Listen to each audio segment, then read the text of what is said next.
strap yourself in for Keeping It Real with Jac Ral. Welcome back, Keepers. This is another episode of Keeping It Real with Jac and Ral, and I am Gabrielle Dolan, and besides me is Digger, my dog, and my co-host, Jack Phillips. Well, Digger and I are both cute, aren't we, Digger? Yeah. Yes, we are. Digger loves sitting at our feet. I know he does. He is the best keeper. Excited was he when I arrived. He's beautiful. Most excited. Gorgeous. Keeper. Now, what is this episode that you've got us doing, which I've done no preparation for whatsoever, which I don't like? Life is preparation. This is a changing language of business because I've been reading a lot around Gen Z's preferred way of being communicated to, and not through a TikTok. Do you call it TikTok? TikTok. Through the tick and through the talk. Grammar. That corporate jargon is they're not resonating with corporate jargon. No, they don't I understand bet they're not. I don't resonate with corporate jargon. I've often, for years, been talking about the consequences of jargon. In fact, I jargon-free Fridays. Yeah, I started a little thing years ago called Jargon-Free Fridays. In one of my books, I spent several chapters on the dangers of the excessive use of jargon and acronyms, because it really can isolate and exclude people and disconnect people and lower trust and all that type of stuff, which it's always done. Yeah. But the real thing with Gen Z, they're struggling to understand what a lot of the jargon means. Now, first of all, I think a lot of us struggle to what it means, but Gen Z especially. And that, when you think about a lot of jargon, a lot of jargon comes from the military. It comes from sport. Yeah, sport analogies. Kick it out of the park. Yeah, and the military. Yeah, and sure. so a lot to don't understand, and they're even like old. So for example, like running something up a flagpole. See who salutes. I've not heard of see who salutes. That's the end bit. The end bit. So run it up the flagpole and see who salutes. Oh, okay. It's literally we know it's like it's testing something, but it got shortened to run it up the flagpole. It got shortened to see who would do it. One we often use, and I've actually heard you use this quite a lot, is wheelhouse. So it's not in my wheelhouse. Yeah. Where does that come from, do you reckon? Wheelhouse. Big wheels keep on turning. Proud Mary. No, I have no idea. No, so originally it started as the ship's steering, shelter. So was the wheel, so where the wheel was for the ship. Yes. The house, the shelter over that was the wheelhouse. But then it turned into, and this is why it became a corporate jargon word, is in baseball, a batter's where a batter can really their power hit. If the ball's there, that's when they swing. It's like almost the sweet spot or something. Yeah, sure, as to where they should hit it. The baseballer's wheelhouse. And so, but originally came from shipping. But it became popular because of baseball. Goodness, so we talk about it now. Well, it's in their wheelhouse. Is it in their sort of? It's one of their power skills, or it's what we do. And isn't it funny, because it's one I've never questioned or wondered where it came from, because it actually made sense. Yes, I don't know why, but it did. No, and so this is how jargon evolves. We say things and we sort of know what it means, as in. If someone says, well, is that in your wheelhouse? You would go, well, that's. Yes, I know it means. Is it something I'm good at or do? Yeah. But where it comes from wouldn't have even. And I think more and more people would be saying, well, what do you mean by is that in your wheelhouse? Like, how much of this is Americanism, as in the sport and the military, has come from American sort of influences because of watching it on TV in the day? Or I'm just wondering, where does it come from exactly? Well, I guess it depends. Baseball's an American sport. Definitely. It's also Japan. Military and Navy's everywhere. Yeah, it's everywhere. I'm not sure if it is American. Okay. I think it comes from the industries. So most of the industries come from America. But anyway, in the big ones true, started. Yeah. Mud map, do you know what that means? I know what it means, but I don't know where it came from. What does it mean? A rough idea of what we're going to do or where we're going. So that comes from the military, where they would literally do a strategic plan in the battlefield. Right, and of course draw it in mud. Draw it in mud. Well, with stick. Yeah. We're going here in mud. Wow. And then it's actually a mud map. Yeah. So all this stuff. Full of information today, Gabrielle. So apparently Gen Z Yep. are not liking this. No. So there was research done from both LinkedIn and Microsoft. Can I just say one thing? I don't Okay. think you need to be Gen Z not to like it.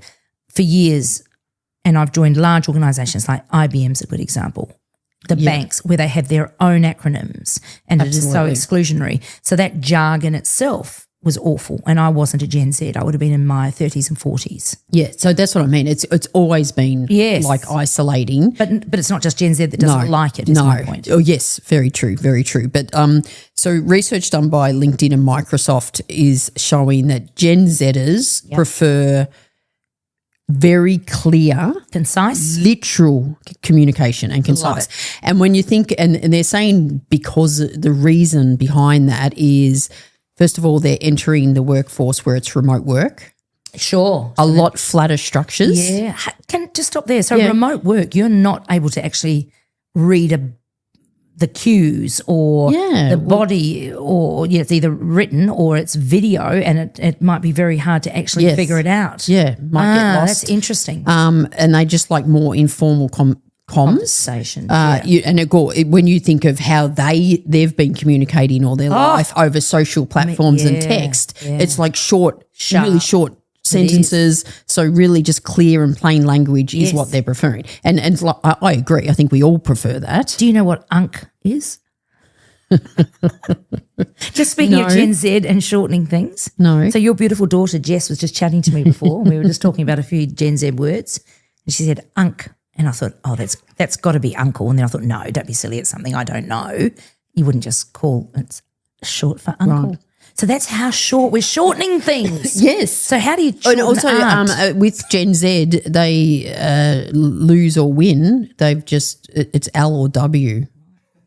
Is that right? Yeah. They've got rid of the IN. Our generation was really good at acronyms. You take 3 words and produce an acronym. Which makes sort of sense They're just like just cutting out the letters. Like win's too long, just W. That's too funny. What about the 6-7 thing? What's that all about? I don't know. You know what, I've got no idea what's out. You know what? I don't think I didn't even try to figure out what the hell 6-7 was about. I've taken us but off we track. will.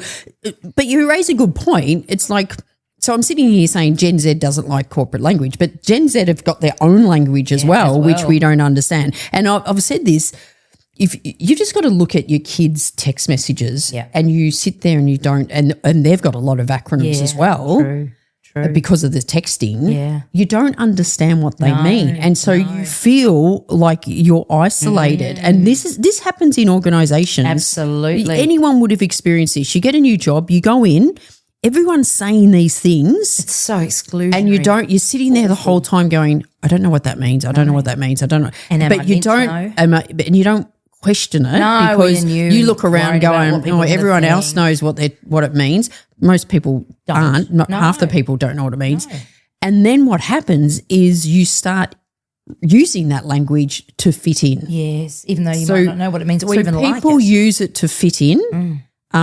And on the other thing, people use it deliberately to exclude or to think, a lot of corporate jargon comes in. You said it's come from America. It comes a lot from the professional service firms. Yeah. So the senior executives are working with the professional service firms and they're saying things like a classic one was, decades ago when McKinsey said war for talent. And everyone just gone, we've got to win the war for talent. That's very true. And then everyone starts saying it at the top. And then, I know, it's sort of like, I know what war for talent means. So, you know what's just dawned on me? What? I wonder how much of these words, not the Gen Z words we're giggling about, but the military, sport, associated words, wheelhouse, mudbat, all that, how many of those have come from women?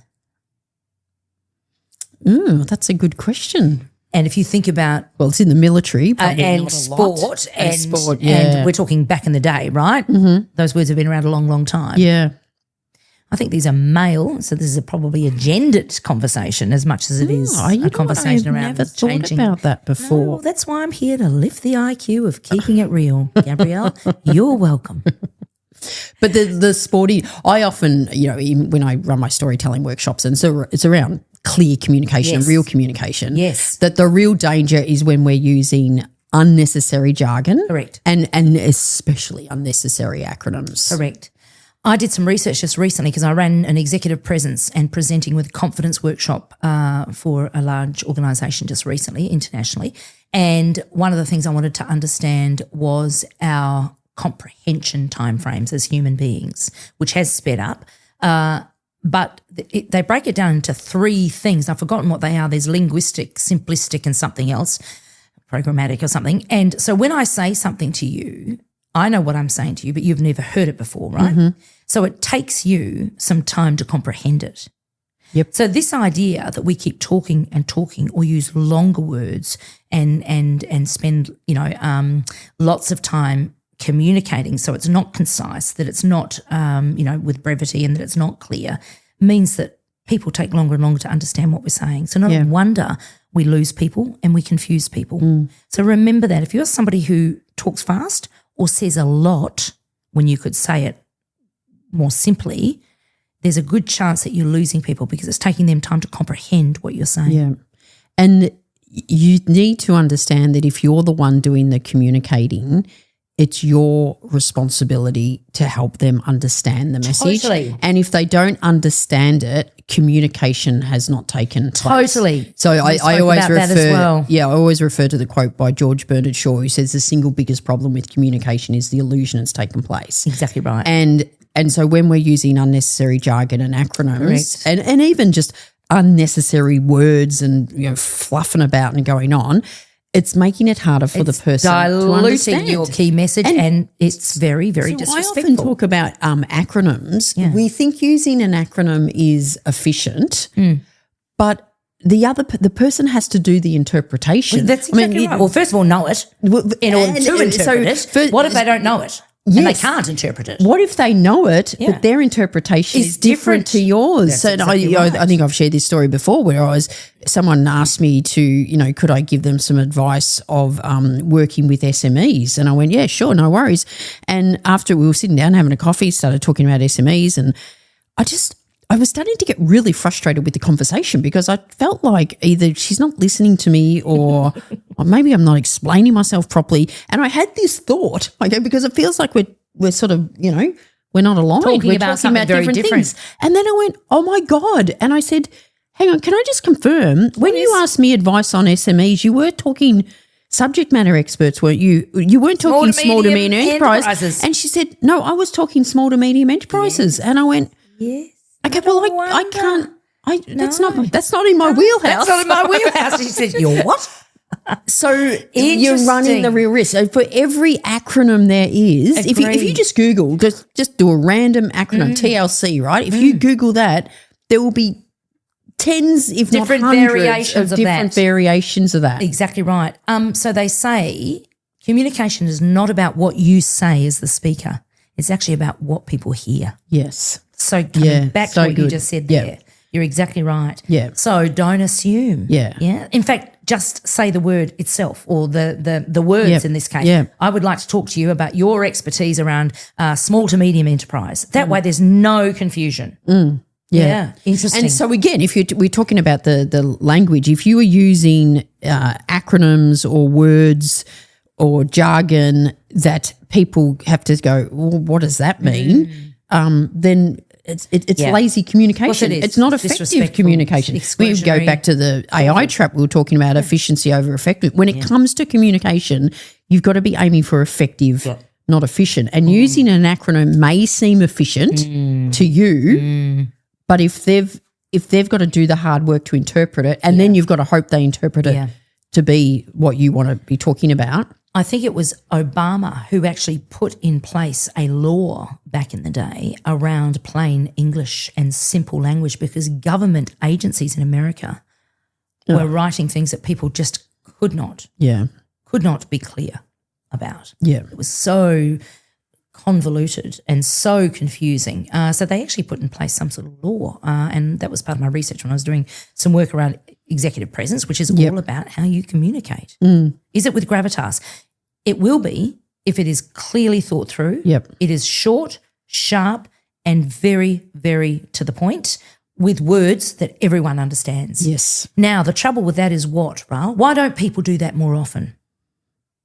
when it comes to jargon, sometimes they think everyone understands it. So in truly I'm all for no jargon, and sometimes I will say something and people go, what do you mean by that? And then I'm trying to explain what it is, and I'm going, but surely you know that. I think that happened. I was talking about my mum asked me, am I busy? And I go, I don't have any delivery days this week. And she went, what's the delivery day? What are you delivering, love? And I'm going, I'm not running workshops. That's what it is. Yeah, but for you it's delivery.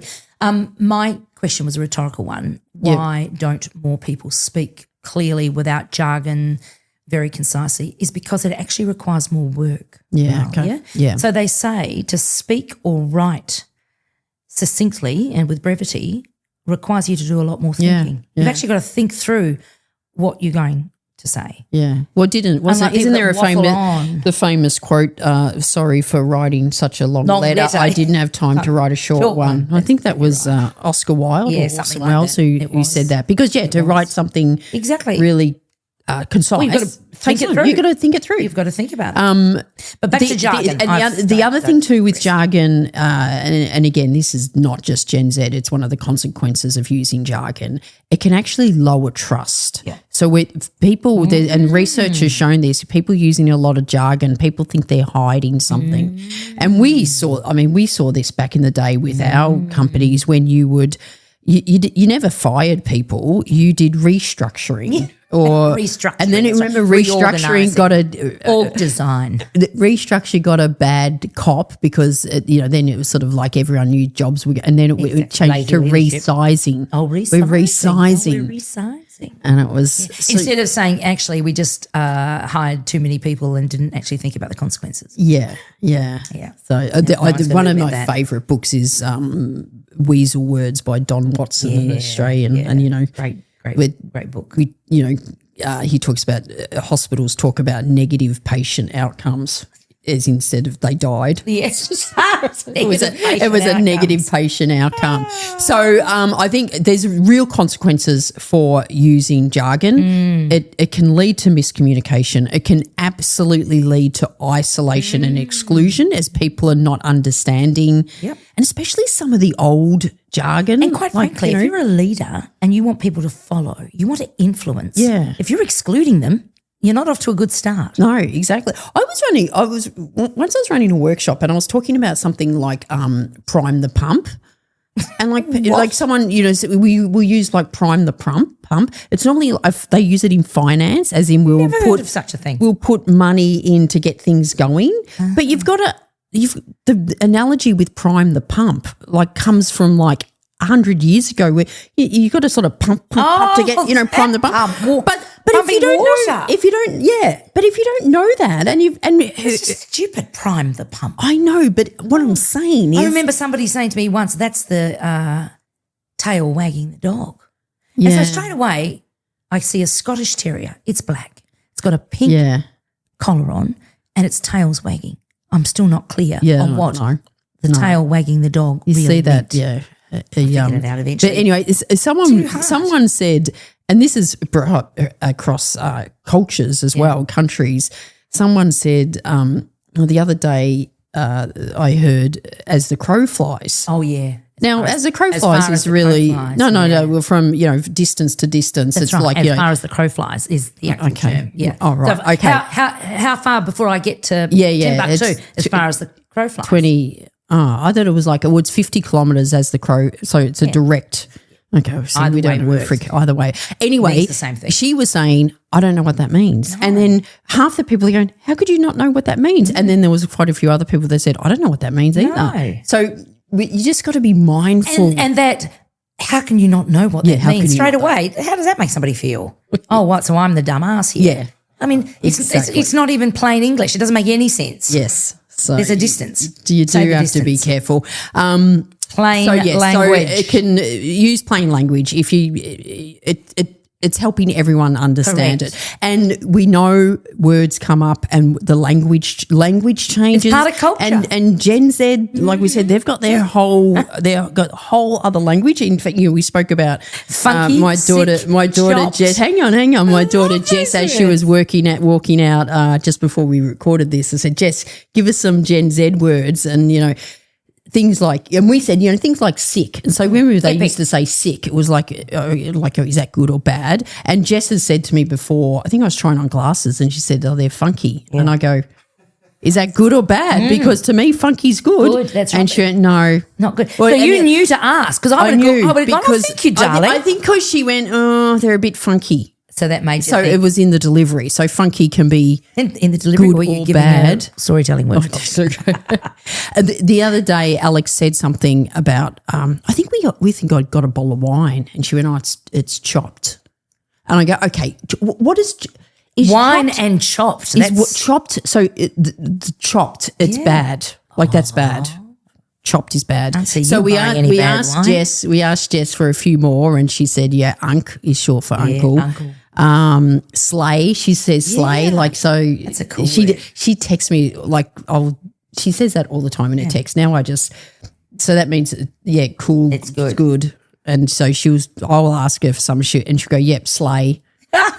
And I just text back and go, so slay. And she often does no, Mum, doesn't work that with way. The icons of the nails polish. I don't know what that means either. Serving. Well, I learned. Told us serving. You're dressed up. So you're dressed. Right. You look really good. You're serving today, Ral. So you're serving. She suggested another word. one something else. She goes, I probably better not say it. And we had say it. Anyway, it was the C word.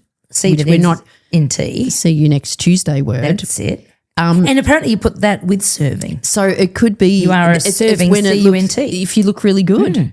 And so if you look really good, that's it'd be what you like say. You're serving C-U-N-T. So my next, interview I turn up to, if they're looking pretty, hot, I could go, you're serving C next Tuesday. Yeah.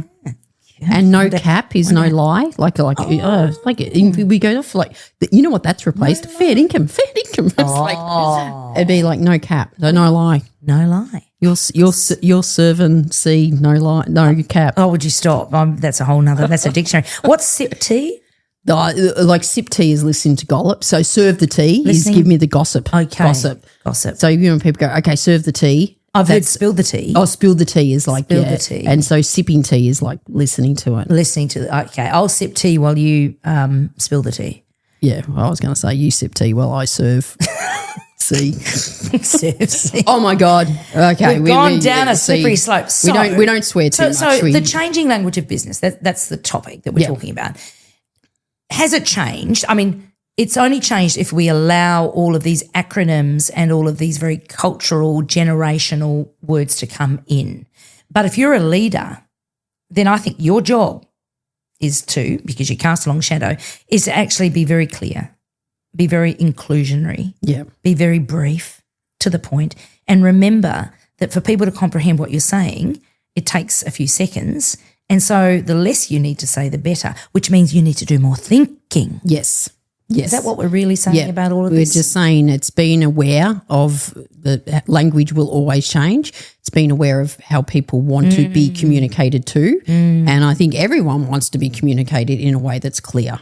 And if you're the one doing the communication, that is your responsibility. 100%. Yes. Okay. That's another one. 100%. 100%. Awesome. 100%. Too easy. 100%. Awesome. Too easy. Okay, keepers. We hope that's been a fun episode. You've learned a few words. Few new words. Go home. But I think as a leader, home, go sit around the table today. And if you've got Gen Z kids, sit down there and go, let's spill the tea. Spill the tea on, who's serving?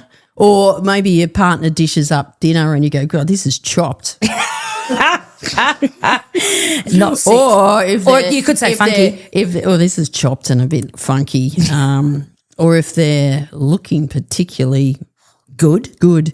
You are serving. Yeah, no, maybe don't do the second bit. No, and if your uncle's coming over, you can just say, "How are you, Unc?" Yeah, and if the And if you eat dinner and just go slay, just start using these words to your Gen Z kids, and they will just go, it doesn't what go the down well. hell? It does not go down well because No. what it says is I'm trying to be like you, and that's the last thing you should do. Yeah. As leaders, watch your communication. You absolutely cast a long shadow. And quite frankly, if you can't communicate and you can't be clear, you're not a going to leader. you're not having people do what you need them to do. So Absolutely. that's a problem in itself. All right, keepers, that's another episode. Hope you enjoyed it. Rate, share as usual to spread the love of this podcast to Because whoever we are needs it. slay. We're slay. Okay, slay. Ciao. You've been listening to another episode of Keeping It Real with Jac Ral. If you like what you've heard, don't forget to tell others about it and give a 5-star review. They may seem confident, but they really are sensitive 5-star needy souls. Yeah, right. Keeping It Real, created by Jack Phillips and Gabriel Dolan. Produced by Keehlan Ferrari-Brown. And this really real voiceover, spoken by Richard Phillips.